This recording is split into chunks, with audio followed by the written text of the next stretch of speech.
Assalamualaikum warahmatullahi wabarakatuh. Shalom, Om Swastiastu, Namo Buddhaya, salam kebajikan.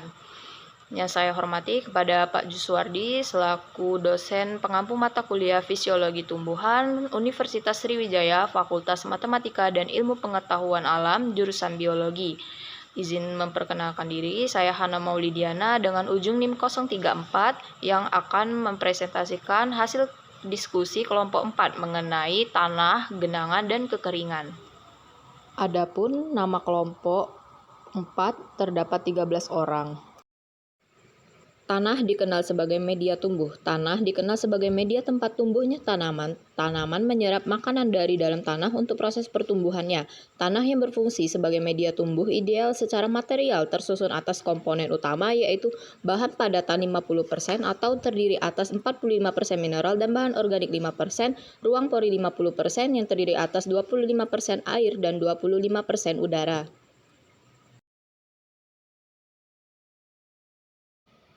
Faktor-faktor penting tanah sebagai media tumbuh: yang pertama, unsur hara; yang kedua, struktur tanah; yang ketiga, keasaman tanah; yang keempat, air tanah.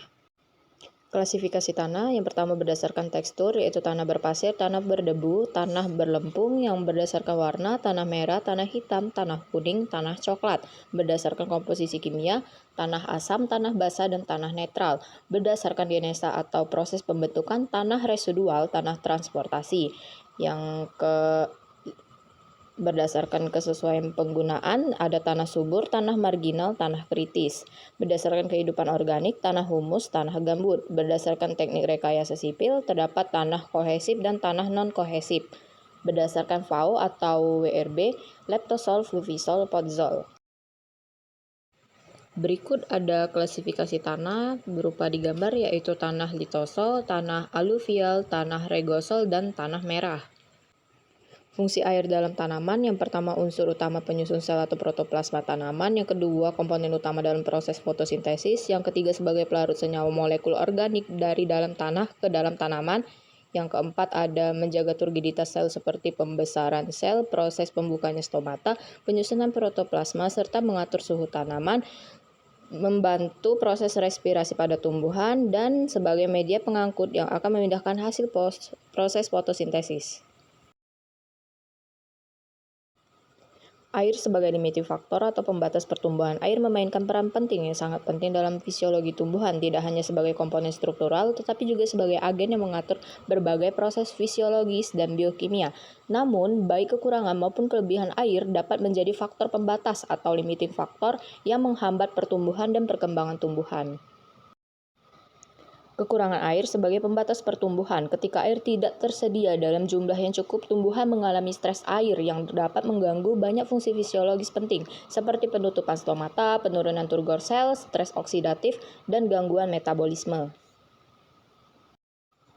Kelebihan air sebagai pembatas pertumbuhan, di mana kelebihan air juga dapat menjadi pembatas pertumbuhan yang serius, seperti genangan dan hipoksia, kondisi anaerobik, dan akar yang membusuk.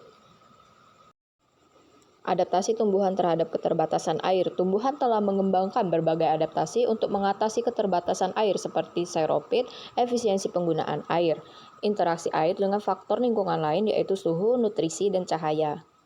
Kapasitas lapang diartikan presentasi kelembaban yang ditahan oleh tanah sesudah terjadinya drainase dan kecepatan gerakan air ke bawah menjadi sangat lambat. Keadaan ini terjadi 2-3 hari sesudah hujan jatuh, yaitu bila tanah cukup mudah ditembus oleh air. Tekstur dan struktur tanahnya uniform, dan pori tanah belum semua terisi oleh air dan temperatur yang cukup tinggi. Air pada kapasitas lapang menguntungkan. Yang pertama, adanya imbangan antara pori makro dengan mikro. Yang kedua, sebagian besar nutrisi dalam bentuk terlarut. Yang ketiga, permukaan akar memiliki luasan terbesar untuk menjalankan proses difusi ion.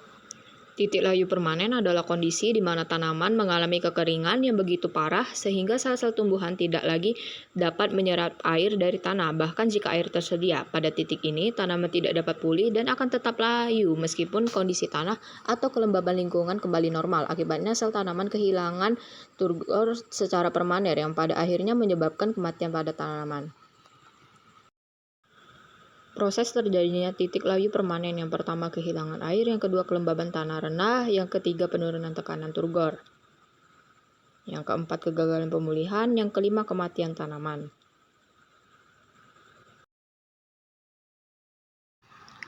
Genangan adalah kondisi di mana air mengumpul atau menutupi permukaan tanah dalam jumlah yang cukup besar, namun tidak cukup dalam disebut banjir.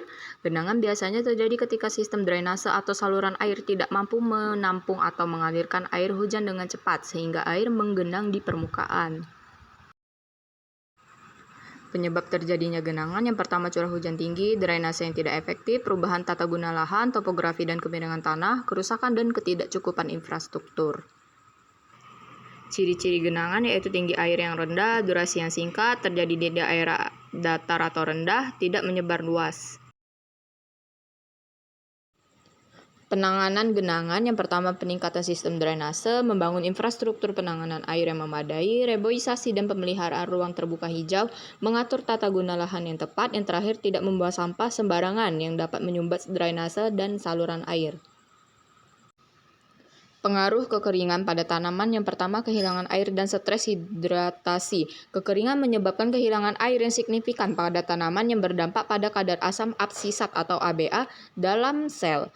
ABA adalah hormon yang berfungsi dalam respon tanaman terhadap stres air. Penelitian menunjukkan bahwa saat tanaman kekurangan air, kadar ABA meningkat yang berfungsi untuk mengurangi kehilangan air dengan menutup stomata. Yang kedua, adaptasi fisiologis. Tanaman memiliki mekanisme adaptasi untuk menghadapi cekaman kekeringan. Misalnya, mereka dapat memperpanjang akar untuk menjangkau sumber air yang lebih dalam. Selain itu, tanaman dapat mengakumulasi senyawa pelindung yang membantu melindungi sel dari kerusakan akibat kekeringan. Yang ketiga, efisiensi penggunaan air. Tanaman yang mengalami cekaman kekeringan menunjukkan penurunan efisiensi penggunaan air. Penelitian menunjukkan bahwa tanaman dengan pengaturan irigasi yang baik dapat mempertahankan hasil panen yang lebih tinggi dibandingkan dengan yang tidak mendapatkan irigasi yang memadai. Strategi pengelolaan air untuk mengurangi dampak kekeringan. Beberapa strategi dapat diterapkan. Yang pertama, irigasi efisien, menggunakan sistem irigasi yang tepat seperti irigasi tetes yang dapat mengoptimalkan penggunaan air. Yang kedua, pengelolaan tanah, memastikan tanah memiliki struktur yang baik untuk menyimpan air, serta menggunakan mulsa untuk mengurangi penguapan. Yang terakhir, pendidikan petani, memberikan pelatihan kepada petani tentang praktik pertanian yang berkelanjutan, teknik irigasi yang efisien untuk meningkatkan ketahanan tanaman terhadap kekeringan. Strategi pengelolaan air. Secara keseluruhan, hubungan antara tumbuhan dan air sangat kompleks dan dipengaruhi oleh banyak faktor termasuk jenis tanaman, kondisi tanah, dan manajemen air dalam menghadapi tantangan kekeringan.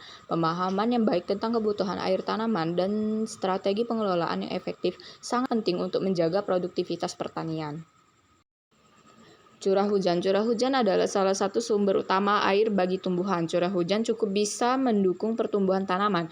Hal ini dikarenakan air hujan adalah cara alami dan efektif untuk mengairi tanah. Namun, pola curah hujan yang tidak teratur atau berlebihan dapat menyebabkan masalah bagi lingkungan seperti genangan air yang dapat merusak akar tumbuhan dan mengurangi oksigen dalam tanah. Cara mengatasi genangan air akibat curah hujan. Yang pertama, menggunakan drainase yang efisien, menggunakan jaringan drainase yang dibuat dari bahan tahan air, menggunakan sistem penampungan air, menggunakan teknologi geotekstil. Alat untuk mengukur curah hujan jenis Hellman dan juga alat ukur hujan digital atau automatic rain gauge ada di lampiran gambar berikut. Sekian apa yang sudah saya paparkan. Terima kasih. Apabila saya ada salah kata, saya memohon maaf. Wabillahi taufiq wal hidayah. Wassalamualaikum warahmatullahi wabarakatuh.